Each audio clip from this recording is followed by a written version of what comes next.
ఈడ గెలిచేది ఏముంది, మనోహర్ గారే గెలుస్తారు ఈడ పక్కాగా. అంటే జనసేన తెలుగుదేశం ఈ తరపున పెమ్మసాని గారు పోటీ చేస్తున్నారు కదా, ఆయన మళ్ళీ కిలార్ రోసయ్య గారు వైసీపీ పక్కన పోటీ చేస్తున్నారు.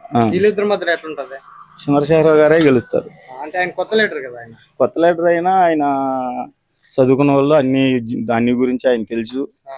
జనాల బాధల గురించి కానీ ఆయన అన్ని ఆలోచించుకుని ఆయన వచ్చి జనాలకి మన ఏరియా, ఆయన అమెరికా నుంచి ఇక్కడికి వచ్చాడు కదా, ఇక్కడికి వచ్చి ఇక్కడ స్థానిక నుంచి ఆడ అమెరికా వెళ్ళి అమెరికా నుంచి జనాలు పడిన ఇబ్బందులను చూసి ఆయన వచ్చాడు ఇక్కడికి. వచ్చారు జనాలు కూడా మంచి పనులు చేశాడు. వచ్చిన కాడి నుంచి మంచి ఆలోచన ఉంది ఆయనకి. గ్యారెంటీగా ఆయనే చంద్రశేఖర్ గారే వస్తారు అనుకుంటున్నాం. దాంట్లో సమస్య లేదు. ఈ ప్రభుత్వం మీద వ్యతిరేకత ఎట్లుంది? ఈ ప్రభుత్వం వ్యతిరేకత ఉందగానే ఈ పథకాలు అయినా పెట్టాడులే కానీ, కాకపోతే అభివృద్ధి లేదు. మెయిన్ పాయింట్ పట్టణంలోకినే కొందరు అందరికి పథకాలు వచ్చిన వాళ్ళు ఉండారు, రాని వాళ్ళు ఉండారులే కానీ ముందర అభివృద్ధి బాటలో రాష్ట్రాన్ని నడిపిలా.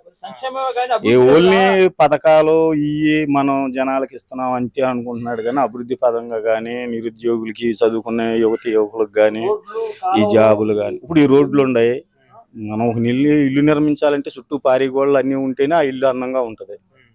ఇప్పుడు ఆయన చేసేది ఏంది, పథకాలు ఇస్తున్నాను నేను అంటున్నాడు కానీ రోడ్లు కానీ విద్యారంగంలో కానీ ఏటిలో కూడా డెవలప్మెంట్ అనేది ఏమీ లేదు.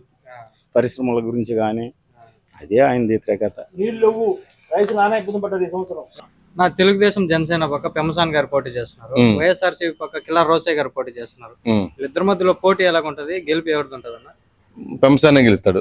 ఆయన చేసిన అంటే ఉన్నయ్య ఎన్ఆర్ఐ కదా, అది అంటే కొత్త లీడర్ కదా, ఆయన్ని కొత్తలు చూస్తారు, కొత్త ఎంకరేజ్ చేస్తారు కదా. ఇప్పుడు ఆయన యువకుడు ఉత్సాహవంతుడు, ఏదో చేయాలని తమ్ముతో వచ్చాడు. అది అంటే వ్యతిరేకత ఎలాగుంది ఈ ప్రభుత్వం మీద ఇప్పుడు? అది వీళ్ళు క్యాచ్ చేసుకోవాలి. వీళ్ళు క్యాచ్ చేసుకోవడంలో ఉంది వ్యతిరేకత ఉంది. దాన్ని క్యాచ్ చేసుకోవాలి వీళ్ళు, చంద్రశేఖర్ కానీ, టీడీపీ కానీ, జనసేన కానీ. ఇక్కడ ఏమన్నా ఈ ప్రభుత్వం ఏమన్నా చేసిందా గత 5 సంవత్సరాలుగా? ఎక్కడ ఈ పక్క ఏమన్నా వాళ్ళు ఇచ్చిన స్కీములు, సంక్షేమ కార్యక్రమాలు, బటన్ నొక్కడాలు, రోడ్లు ఏం లేదు. జాబ్స్ ఏముంటాయి, వాలంటీర్లు తప్ప. మొత్తానికి వీళ్ళిద్దరిలో గెలిపేవాడు రాసేసుకోండి, పెమ్మసాని చంద్రశేఖరే, మనోహర్ గారు.